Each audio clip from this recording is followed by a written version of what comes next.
Good morning, ladies and gentlemen. Everyone can hear us? Yes, we can hear you. Yes. Okay. So the recording has started and I'm starting with the meeting. Few mandatory announcements on safety for the people present at the main location of the meeting. This area has been sanitized for safety purposes. In case of any emergency, kindly use the exit door and assemble outside and wait for further instructions.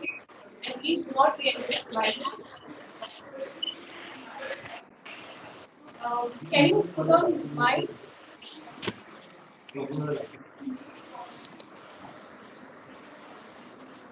Can you put your mic on mute, Kamalika?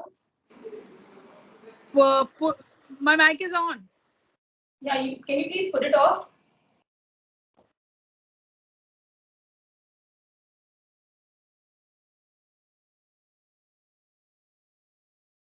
Dear shareholders, it gives me great pleasure to invite you all to this 14th annual general meeting of Jet Freight Logistics Limited. This meeting is being conducted through audio-visual means. My name is Shraddha Prakash Mehta. I am the Company Secretary and Compliance Officer of your company. I would like to take you through certain details relating to your participation at this meeting. All the members who have joined the meeting are by default placed on mute mode by the organizer for avoiding any disturbance arising from the background noise and to ensure smooth and seamless conduct of the meeting. Once we commence Q&A session, the chairman will be giving a time frame wherein the shareholders will be able to speak at the meeting. Before you commence speaking, please be mindful of the following. Use the earphones so that the sound is clearly audible to all of the participants. Remember to minimize the noise at the background. Ensure that you have a strong Wi-Fi and the same is not connected to other devices. Ensure that no other background applications are running on the device that you are connected from. And remember to switch on the video and ensure that you have adequate background lighting at your place.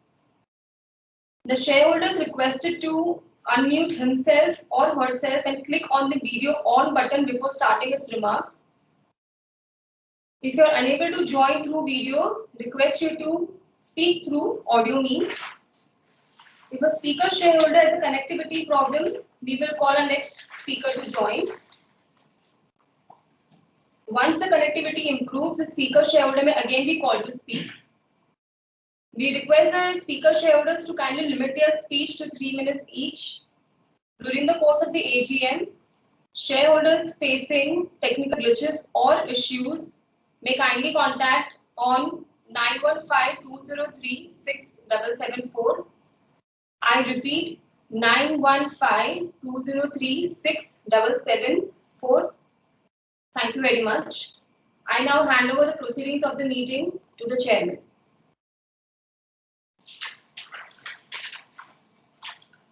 Good morning, ladies and gentlemen. I hope you and your family members are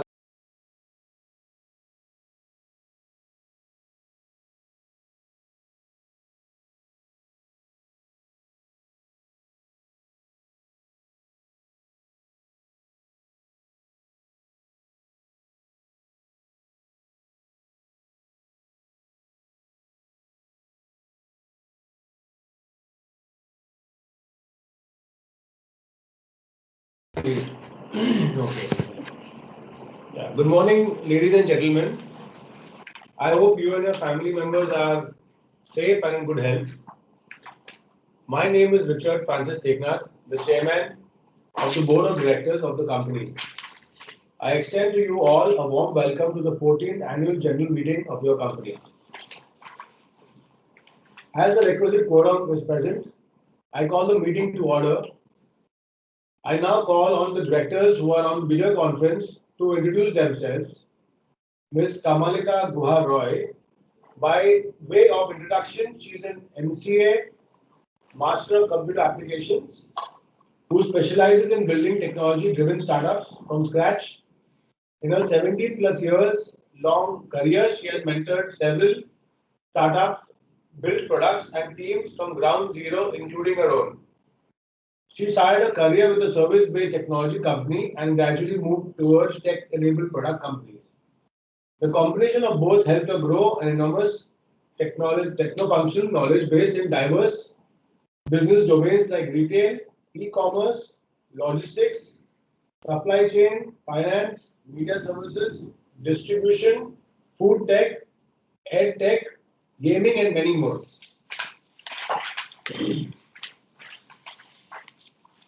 Ms. Kamalika, I would like to request you to kindly introduce yourself.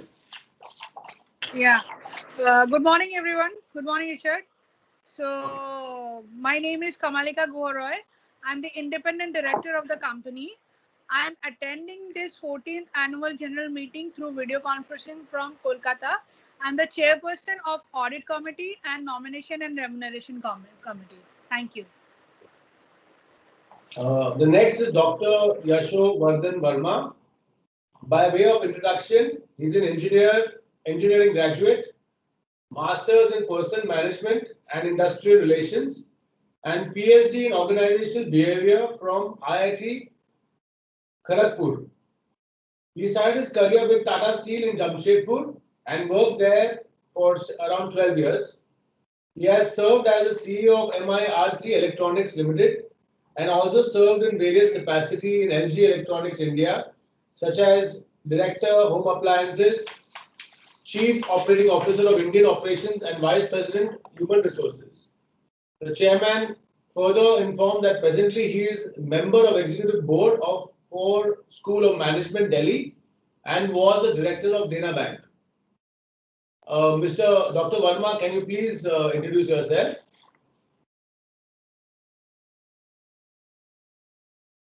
Dr. Verma, please unmute yourself first. Good morning, Mr. Chairman. Good morning, everyone. My name is Dr. Yasho Vardhan Verma, Independent Director of the company. I am attending the 14th Annual General Meeting through video conferencing from Noida. Thank you. Thank you, directors. With me present here are Mr. Dax Francis Teknath, full-time director of the company. He is the chairman of Corporate Social Responsibility Committee. Mrs. Agnes Francis Teknath, non-executive woman director of the company. She is the chairman of Stakeholders Relationship Committee. Mr. Prasad Prabhakar Govitrikar, Chief Financial Officer of the company. Ms. Shraddha Mehta, Company Secretary and Compliance Officer of the company. I thank authorized representatives of bankers, auditors for their presence in the meeting. Dear honorable shareholders, due to the COVID-19 concern, lockdown and social distancing norms, we are holding this annual general meeting through audio-visual means. This meeting is in compliance with the directions of the Ministry of Corporate Affairs, Government of India. The company has taken requisite steps to enable the shareholders to participate and vote on items being considered at this meeting. Since the physical attendance of the shareholders is dispensed with, the requirement for appointing proxy is not applicable. The registers required pursuant to the Companies Act 2013 are open for inspection in electronic mode. To inspect, please get in touch with the company secretary. Shareholders who have not cast their vote earlier through remote e-voting can do so during the course of the meeting through remote e-voting facility. The notice of the AGM and annual report of the company has been sent and is with you all. With your permission, I consider them having been read. Now I proceed my thoughts with the shareholders. It is once again a moment of great honor for me to communicate with my esteemed stakeholders on the journey so far in the last 1 year since I communicated with you all. I hope this message finds you safe and in good health. The year gone by had its own ups and downs, but overall I can say with confidence that we have been able to weather the storm, and I'm sure with the kind of support from all my stakeholders, we would be able to address all the future challenges also. As they say, crisis comes with an opportunity. It is a matter of capitalizing on this opportunity and taking our company to the next level. My narrative on the financial results of the company is fully optimistic in spite of a dip in the crucial numbers. Due COVID-19 impact being felt world over, but by the last quarter of financial year 1920, gross margins have shrunk from 8.66% to 5.39% as compared to the previous year. Low volumes accompanied with increase in the freight rates have dented the margins. Further, we have not been adequately incentivized by the airlines due to low volumes, which would have otherwise directly added to our margins. The airlines are barely flying owing to COVID-19 pandemic globally. Thus, we had significant drops in the top line freight from January and even prior to that. The airline capacity will not improve drastically at least till mid of next year. Having said that, due to our negotiation strength with all major airlines, we should be able to address this issue in times to come. Volume generation would be based on the demand for which we have already geared up in terms of recruiting additional staff and marketing staff. Serving customer with topmost service experience and not to let go any businesses which we have embarked on, and a journey of backward integration in terms of chartering flights and providing additional capacity to our clients. I am confident that with this initiative, you would be serving clients to the maximum with zero regrets on account of non-availability of space. With the unlocking happening across India and increase in mobility within the country, the company would be able to capitalize on improving margins from our express cargo business. Once the international movement starts happening, a further boost would be received in terms of volumes from international markets like US and UAE and Europe, where we have a good foothold. With this kind of cargo we cater to, that is perishables, I do not see demand not going back to pre-COVID levels once the pandemic-related restrictions are lifted nationally and internationally. It is also our endeavor to do business in this situation with selected clients only, who have a good reputation and have a good history of timely payments. In this process of doing business with selected KYC compliant clients only, the company compromise on the volumes rather than adding further receivables and elongating the working capital cycle. As always, our bankers have been a pillar of our support in our business and would be the same in future also. With all the above initiatives and efforts in the direction of business growth, I am sure that your company would be able to withstand all future challenges. As they say, when the going gets tough, the tough gets going. The kind of tsunami in the name of COVID-19 has covered the entire world. It would be the survival of the fittest in these situations. To withstand these tough economic situations would not be easy for many businesses. Hence, it would also be an opportunity for investors to identify the company's strong fundamentals, and I am confident that a company would be one of them. No better parameter for any investors to onboard such companies in their portfolio. I close my speech by placing on record my sincere thanks to all my stakeholders, that is Government of India, bankers, customers, vendors, employees, and all the people who have been a part of the journey. It is not possible to achieve any results without the overwhelming support of all these stakeholders.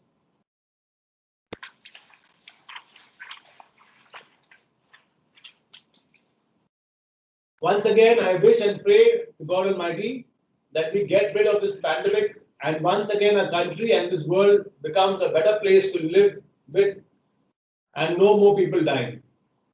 With that, I would like to pause and thank you very much for your attention.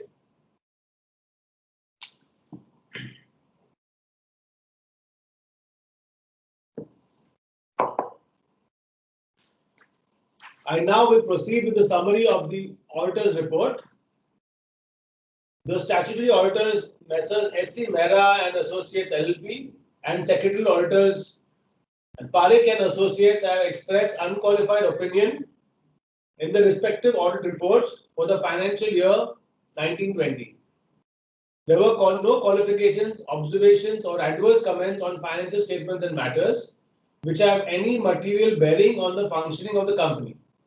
The statutory auditor's report and consolidated financial statements and standalone financial statements are available on page number 34 onwards of the annual report. Secretarial audit report is enclosed as Annexure B to the board's report on page number 25 of the annual report. The statutory audit report and secretarial audit report are being taken as read.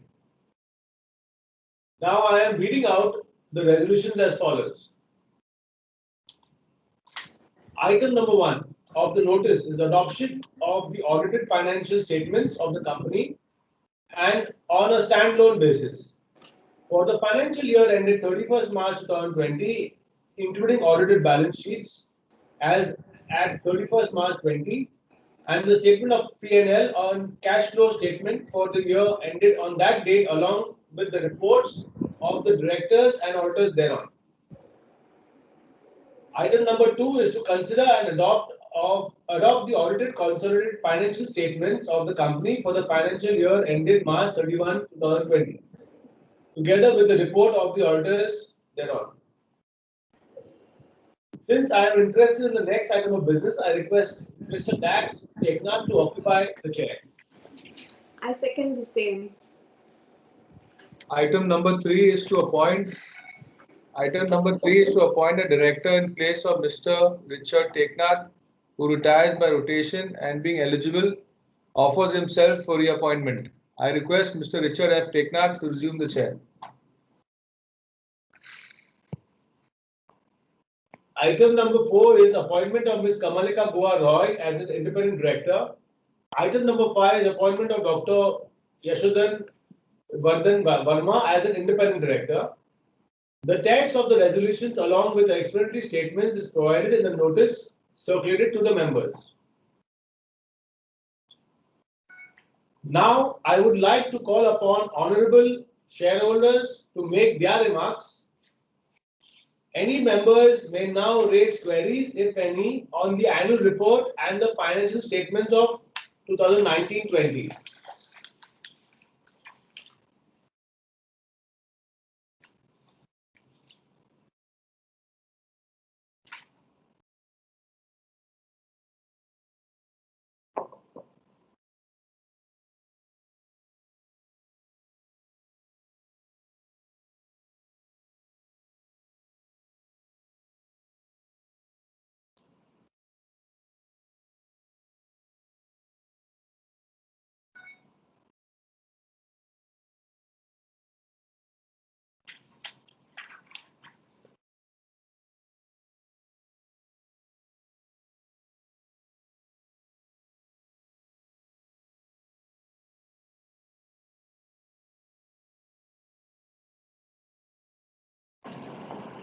I am pleased to bring to your notice that under the Companies Act 2013, the company has provided you with all being the members the facility to cast your vote electronically on all resolutions set forth in the notice.